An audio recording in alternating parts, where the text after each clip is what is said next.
côté de cette maison, j'aperçus une autre, plus petite. Des volets gris, le jardin derrière. Je la reconnus tout de suite, et j'entrai sans frapper.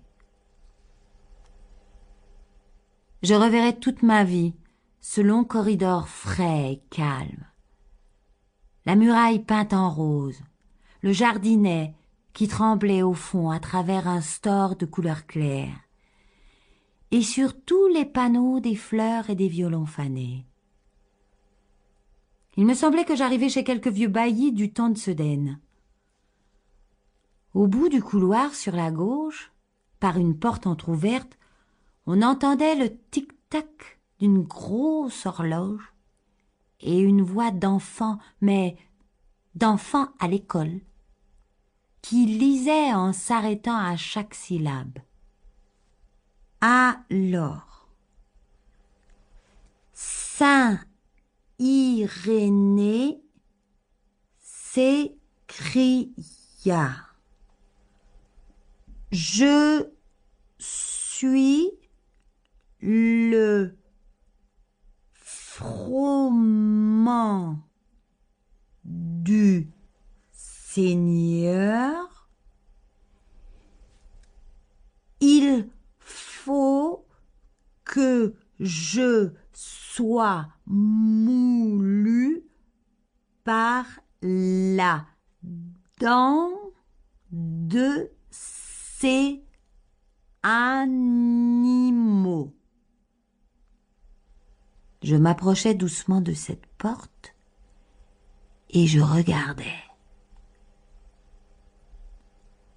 Dans le calme et le demi-jour d'une petite chambre, un bon vieux à pommettes roses, ridé jusqu'au bout des doigts, dormait au fond d'un fauteuil, la bouche ouverte, les mains sur ses genoux.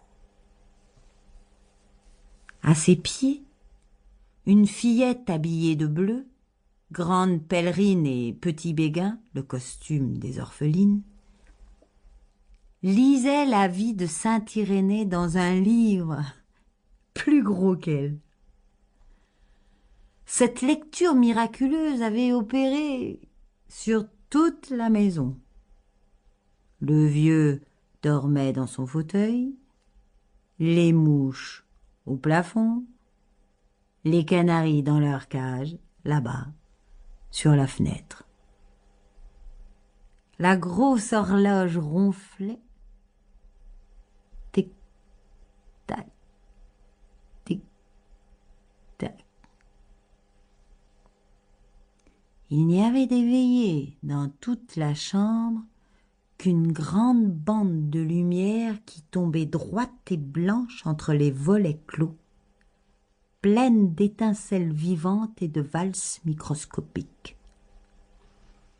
Au milieu de l'assoupissement général, l'enfant continuait sa lecture d'un air grave. Aussitôt, deux lions se précipitèrent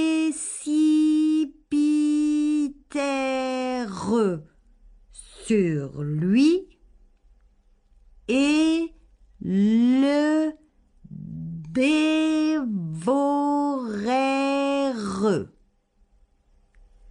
C'est à ce moment que j'entrai. Les lions de saint Irénée se précipitant dans la chambre n'y auraient pas produit plus de stupeur que moi. Un vrai coup de théâtre.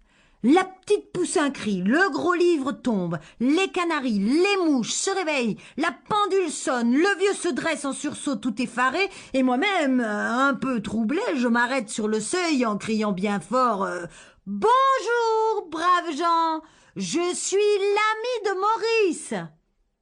Oh alors, si vous l'aviez vu, le pauvre vieux, si vous l'aviez vu venir vers moi, les bras tendus, m'embrasser, me serrer les mains, courir égaré dans la chambre en faisant « Mon Dieu, Toutes les rides de son visage riaient. Il était...